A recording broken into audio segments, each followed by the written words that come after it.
Just give us your interpretation of what the golden ratio is. Okay. I'm a big fan of the golden ratio. It forms the basis of everything I do. It is a proportion in nature. It is a relationship model that nature uses to create connection, to create growth, to create information that's able to come into focus, that's able to share. It can be expressed mathematically, it can be expressed geometrically, but nature uses it in the distribution of everything that grows, from consciousness to the number of animals in a tribe, in a group, then to the stock market. It's a natural pathway that information and energy takes in order to grow sustainably, beautifully. And if you were to make it into the most simplest of terms for people to understand, how would you put it? I would describe it as a state or a movement that is effortless, that is without any resistance. It doesn't require anything outside of itself. It is perfectly self-referencing, it's perfectly self-sustaining. It's a natural movement that life takes whenever it wishes to evolve. And when did you first come by it? As an intellectual understanding, I looked and studied it in my early 20s when studying architecture. It wasn't taught as such except within a historic context, but I had the feeling even then that there was some significance here that wasn't being explained or expressed. So I was very lucky to be starting my career as an architect in the late 80s, early 90s, and I applied it to all of my work. And of course we see the incredible building that you have masterminded behind us. How did you apply it to your home? You know, when someone asks me, how did you design this, or what was the process? I find it difficult to answer that because I don't think I designed it per se. It was much more a case of remembering the best future. So some part of me was able to receive this as a form, as a final form, and it was my job or my mission or my purpose to bring it into reality. Now I'm very conscious I don't want this to sound too esoteric or too ungrounded, but the design of this was not the normal design, the linear design process of let's look at the options, let's look at the parameters, let's find some pathway that makes sense and it's functional. This was much more about opening myself to remember what already is. And what already is was beautiful. So it was more a case of not intellectualizing or formulating this building into some sacred structure. It was much more a case of allowing it to become aware to me. And is that where the path of least resistance Absolutely. So how does that work for you? I mean, do you sit and wait? Do you meditate? No, that's far too serious, you know. No, it's not in my nature to do that. I don't myself into some state. It's a much more spontaneous, joy-filled experience rather than some relaxing of the mind. It usually comes in a state of bliss as opposed to a state of calm. So we've seen the rope now inside, which of course is great. Oh, absolutely. Yeah, absolutely. And a lot of the time when you're an adult, you do forget about being a kid and playing. Yes. So I take it that's important for you. Absolutely, very much so. Because the path of least resistance is our natural state. Our natural state is one of bliss, is one of joy, one of happiness, one of playfulness. Our natural state is creative and spontaneous. And when that can be applied within the realms of what would normally be considered an intellectual pursuit, magic happens.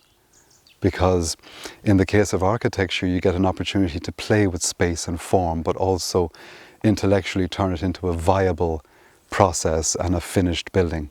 So for me, that dance is so exciting. When you say magic, because a lot of people would, you know, they'd listen to go magic, schmagic, you know, that's something for Santa Claus and the fairies. If you look at the root word of magic, it's also sharing imagination and image.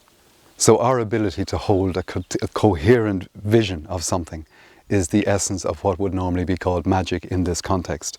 So it's not rabbits out of a hat, it's the ability to create. We are all creating continuously, but mostly unconsciously. If you or I have the ability to hold a very clear, coherent image and hold it like you would a newborn, as opposed to, oh my God, I better take care of this is serious. If we hold it in a beautiful, playful, loving way, that image naturally, the path that follows the path of least resistance, our thoughts begin to align with it, the feelings in our body and our nervous system begin to resonate with that original image, and before we know it, we're moving and creating and actuating and procuring the space itself, or the result. So that, to me, magic isn't some esoteric pursuit or some arcane knowledge. It's a practical understanding that is both intellectual and physiological about how we turn a dream into reality.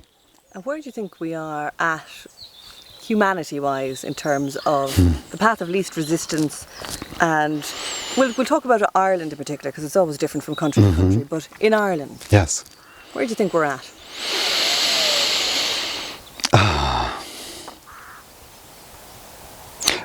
I'm biased, of course, but I've always felt that this place has an unexpressed potential, that the depth of connection that is in the psyche of the people and the land itself is so rare and so compressed and condensed, but not active yet.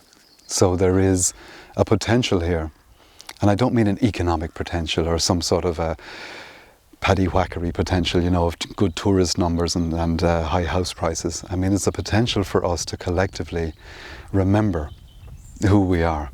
Well, I would say, like, post-colonialism, we haven't quite yet put our Irish stamp on Irish architecture or design. Would you concur with that? I must say, I've always made a point never to have an opinion on other people's architecture. Yeah.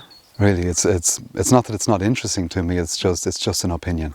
But when you talk about a collective remembering, Yeah. a remembering of what? Most of what I see and what I see being expressed tends to be reactive as opposed to creative. And the remembering is what I would feel is our the possibility of remembering, quite literally, how to create again, consciously. How to remember what it is to feel joy, not fear. What it's like to not to be nervous of the mortgage, not to be nervous of what the neighbours think, not to be nervous of any of these things that have no meaning in the long run. And I'm very much interested and seek to create an environment here, and of course within myself and within my family and within anyone I can touch, that is one of recognising this truth, that we are profoundly creative beings with the limit is only our imagination. Back to magic again, imagination. How do you find, when you apply your theory to life in a society that's kind of based on conformity to a certain extent, do you meet much resistance? No, No. I don't. Who knows, maybe I don't perceive the resistance because I'm pretty relaxed about these things, or maybe I'm not resonating with those people those that come to me are ready, either for the architecture or for whatever else I'm offering. So I wouldn't need to penetrate any membrane of resistance or fear. It might pop up within the process, but never dangerously so. So I don't. We're talking about a house in crisis at the minute, and there's more houses are going to need to be built quickly, Yes. and not too expensively. I mean, could your architecture apply to that, or is it expensive? No. In the last 15 years in Ireland, I've designed over 150 houses in Ireland, all based on these principles. They're not theories, they're living principles that a physicist or a biologist would quite happily agree if the language could be shareable. So it's not my theory, it's my understanding of what is. So it's not more expensive, but it does require a bending of the mind. And that's what I'm speaking about. So rather than here's a design and the automatic response being, it's going to cost you. I would like to create an environment where someone says, wow, okay, so how do you suggest we do this? As opposed to, are you mad? Right, we've loads there. Now, I think we better check that. Let's check it and make sure we're okay.